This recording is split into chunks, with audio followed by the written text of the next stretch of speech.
Welcome back to another episode of Behind the Hive. Today is May 20th, 2025.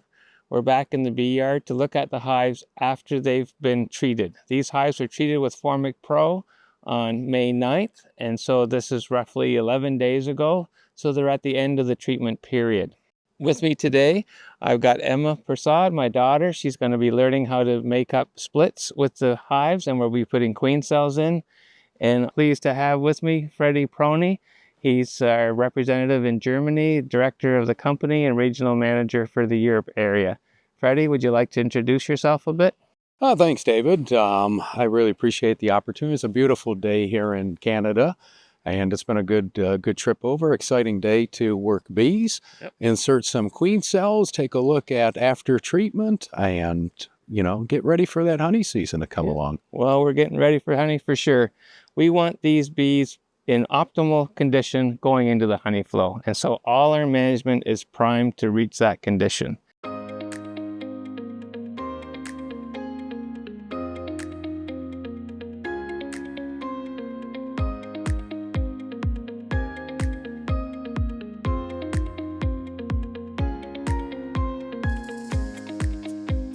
Last time we were here, we put a treatment on this hive, and this time I'm going to be splitting it. And first we're going to give it a look around, which we can see the hive cover here has rotted away and it needs to be replaced. We can't leave our lovely bees in that kind of state. So I'll just be taking this off now. I can take that if you like. Thank you very much. Ready? You got the smoker ready? Keep the guards at bay. So I've never done a split before. This is a new experience for me. And so my dad and Freddy are going to guide me through this process. We're going to start with cracking the two boxes apart and doing a heft test to see how healthy this hive is and if it's even ready for a split. Master of the smoker. Thank you, Freddy. How does this look? Well, it looks like a good population. Great. So we'll check from below. So can you shift that box and set it down inside the hive cover? This one behind me? Yep. So I'll be putting this. Yeah, right down inside it. Oh, inside. Yeah, because you don't want the bees to run between the frames. This is one of the few times you set down inside the hive cover. Nested. Now they can still breathe because the inner cover opening is still there. And this keeps them calm. They won't be stressed out at all. Okay. So now we want to crack it at the bottom board. At the bottom board. Right, and then pull it forward again about an inch or a couple centimeters and just see how much burr comb is at the bottom. All right. That's good. Oh, oops, slides forward. It's coming with me. Okay, it's a bit of a wiggle. Good. And then tip up. And have a look at the strength of the colony. Can I tip it all the way? Yeah, just enough to balance it is what you're trying to Okay. do. So are the bees all the way across? Yeah, we've got them from side to side. Great. We've got some burr comb. Okay. Now is it going to interfere with removing the frames? Taking the frames out? I don't think so. That one's not too bad. Okay. And is this the beginning of a queen or these are queen cell cups right here. These are queen cell cups. Oh, I see. And if you peel them back, you can see if they've got any occupants. And that's just been polished a little bit. So they haven't laid any eggs in there yet. So even though there's cups here, they're not really interested in swarming. So overall, I'd say you can work that colony without having to scrape the bottom bars. Okay. The one that might be a problem is see how these brood jump onto this bottom board. So if you were to pull this frame out first, then that brood would drag across the face of the comb as you lift it out and roll bees and make an unpleasant situation. So this one here might be worth giving a bit of a scrape, just like that. Now this one here is a little bit like that, but not so bad. Okay. Okay, so lightly smoke it again and then just set it back into position.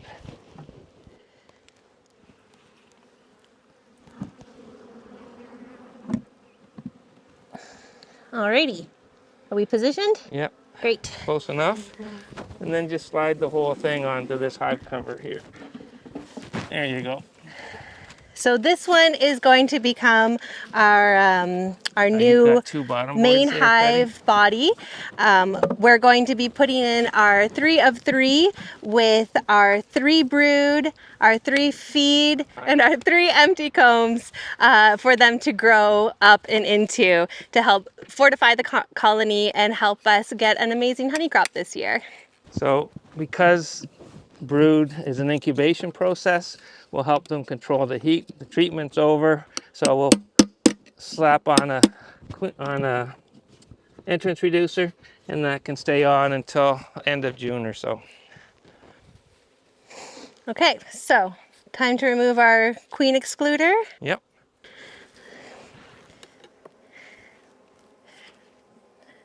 Bit nice and Catch your not corner and bent. just gently peel off. Ooh, hello everyone. Give it a little tap. And then if the queen was walking on there, you can see she won't be. But looks like a good population. Now's a good time to look at the tops of the strips, because if there were varroa, you'd probably see a few on there. But the box above was not a brood box, and there's one varroa. So very minimal varroa population. But now's a good time. Good. And these can come off? Those just come off and get put in front of the hive. Boop.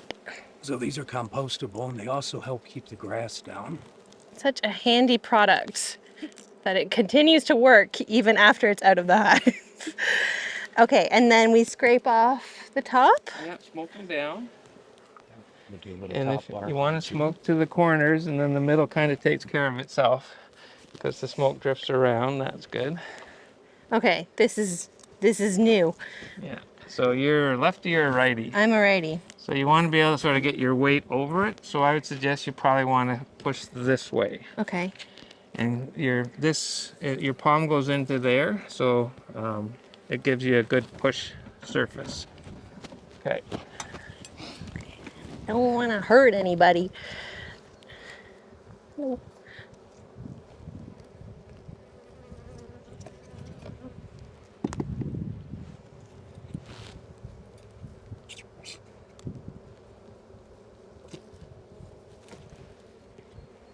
You're right, Freddy. This is a beautiful day. Yeah. These have a real nice temperament to them.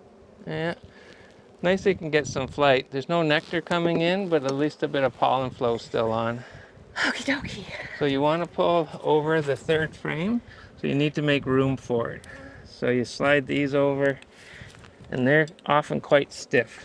You gotta work them over until you can have room. You saw on the bottom how the burr comb can stick out. So we want to make sure that when you draw the frame, you gotta pull it up straight, and that it won't damage the bees as you pull it up. So that's all been loosened now, so grab it tightly both ends and lift straight up till you're clear of the box. Hello everyone. You don't want to roll them, they're like marbles. Okay, so what are we looking at here? We've got some honey, we've got lots of brood and open cells, and a part that has nothing going on. Yeah. So that, for some reason, they didn't want to draw a comb there, so it's probably matched from the frame beside with drone brood. Okay. And then this side, you can see it's a rather spotty historical pattern, but you can see lots of larvae in there, so we know the queen's here. You'll probably also see eggs. But if you see uncapped open larvae this long after treatment, you know the queen is present. Well, that's wonderful. Yep. Okay, so where should we be putting this frame? Well, you hand that to Freddy and say, Freddy, here, Freddy, have a look for the queen. can you find the queen on there? And then you don't risk that. Okay, here's Mama. You got her? Yeah. So, Freddy. Oh, wonderful. Yeah. So I'll just pick her up by the thorax. You want to make sure you don't squeeze the abdomen. You pick her up by the thorax. Pop her into there. Try not to drop her this time, David, because at least last time I was over the hive. And she fell right in. But now we know where she is. We can make up our ideal configuration.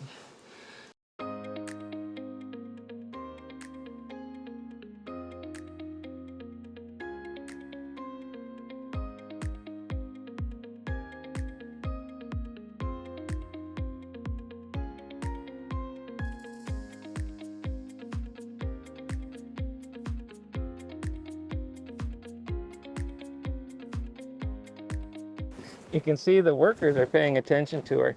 This is a sliding door, and when you slide this back, you can see the queen's there. So I like to make sure she's not stuck her head up through or anything.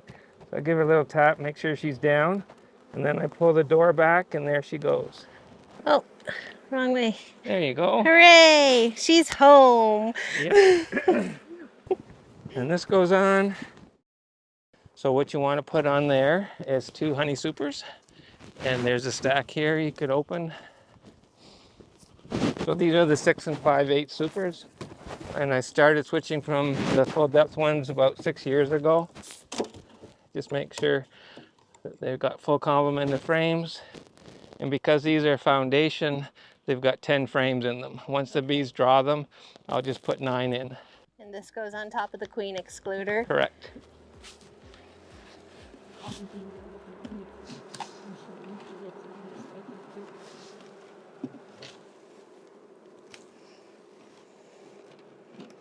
Yeah, that's good. Okie dokie. So I'm used to working on my own and pulling this around and picking it up. But because there's 2 of us here, do you want to take the back and I'll take the front? And we'll just put her up top there.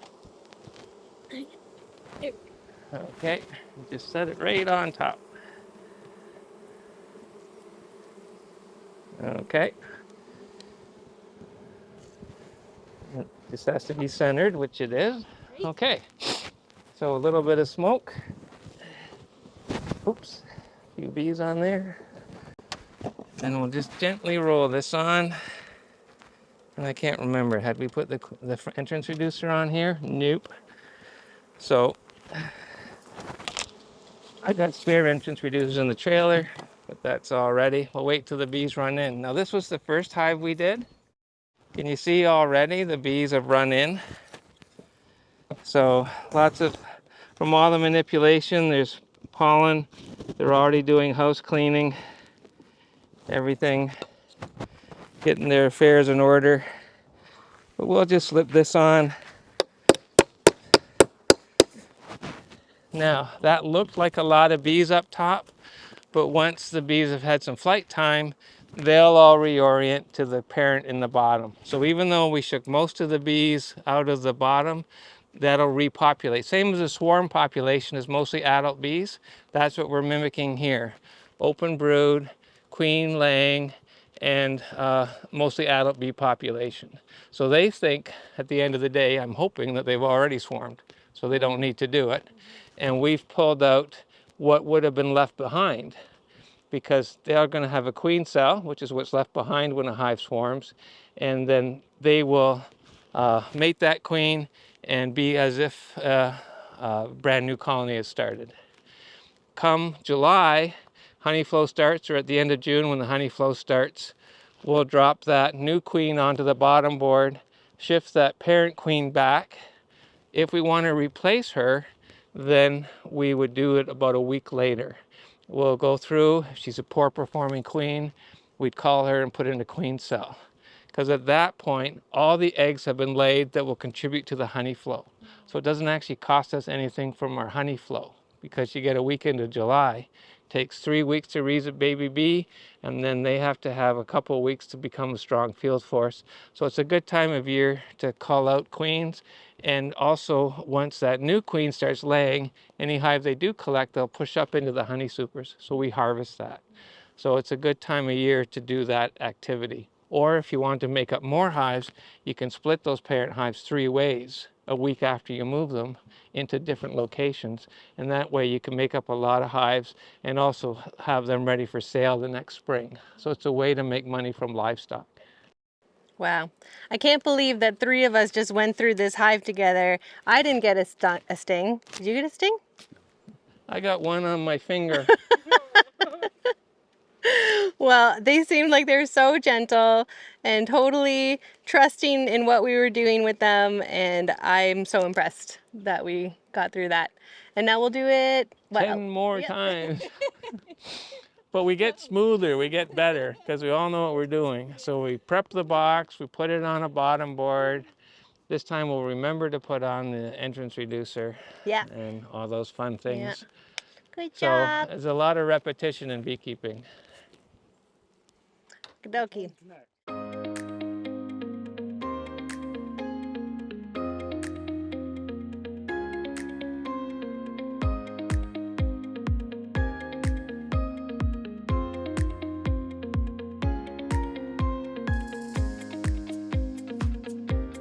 So this is the first time I've grafted in 2 years. So I got a total of 34 cells here that can be used. Here's the queen cell.